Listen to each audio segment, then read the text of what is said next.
इस बीच में हम लोगों ने कुछ फैसले लिए हैं, जैसे 2014 से अब तक असंगठित क्षेत्र हो या औद्योगिक क्षेत्र हो, नियम के मुताबिक हर 5 साल में बेज रिवीजन होना चाहिए। वो 2014 से नहीं हुआ था, तो मैंने उसका निर्णय लिया है और 25% औद्योगिक क्षेत्र हो या असंगठित क्षेत्र हो, स्किल्ड और अनस्किल्ड दोनों क्षेत्रों में मजदूरी बढ़ाने का फैसला किया था।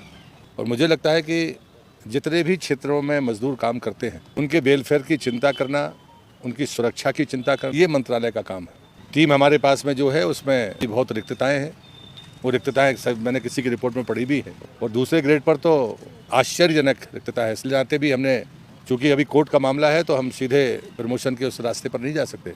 मैं आपके सामने कहता हूँ कि ऐसे लोगों को सेवा का अधिकार नहीं है। उनसे अवसर मांगा गया है, कल उनको चार्जशीट दी गई है और जिनने इसमें विलम्ब किया उनके खिलाफ भी मैंने कल कार्रवाई की है। और इसलिए प्रभार के माध्यम से हमने नीचे से ऊपर करने की कोशिश की है ताकि निचले स्तर से हम भर्तियां शुरू करें, हमारे पास में उपलब्ध हो, ताकि हम बेहतर तरीके से मजदूरों के हितों की चिंता कर सकें, श्रमिकों के हितों की चिंता कर सकें। मेरे पास में जो असंगठित क्षेत्र के मजदूरों को काम करने का 4 वर्ष का देश का अनुभव है, उस आधार पर मेरी रुचि भी इस विभाग में है। मेरे मंत्री बनने के बाद हरदा की घटना घटी थी और जब मैंने उसको संज्ञान में लिया तो मैं बहुत भौचक था कि उसके पहले भी 2015 में जब दुर्घटना उसी जगह पर हुई थी तो जो हमारा अधिकारी था वो कोर्ट में गवाही देने नहीं गया, इसलिए वो केस क्विट हो गया और ठीक उसके तत्काल बाद फिर वही घटना घट गई। मैंने उस अधिकारी को तत्काल निलंबित किया था और साथ में तय किया था कि हम इसे समय सीमा के भीतर चार्जशीट देकर, जो स्ट्रक्चर है वो बहुत स्ट्रांग है, फिर भी चूंकि एक प्रशासनिक प्रक्रिया करनी चाहिए कि कोई न्यायालय में न जाए कि सब हमको नहीं सुना गया, लेकिन उसमें भी जो विलम्ब हुआ है कल मैंने उस पर भी कार्रवाई की है।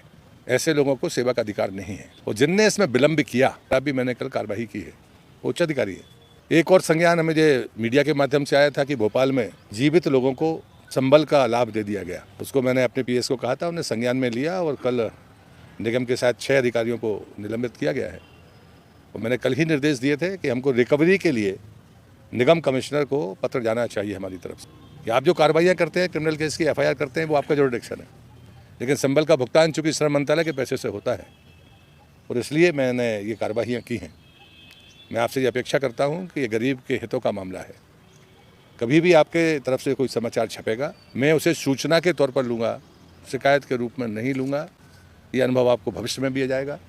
आप मामले उठाएंगे क्योंकि आप इस बीट को देखते हैं मंत्रालय की।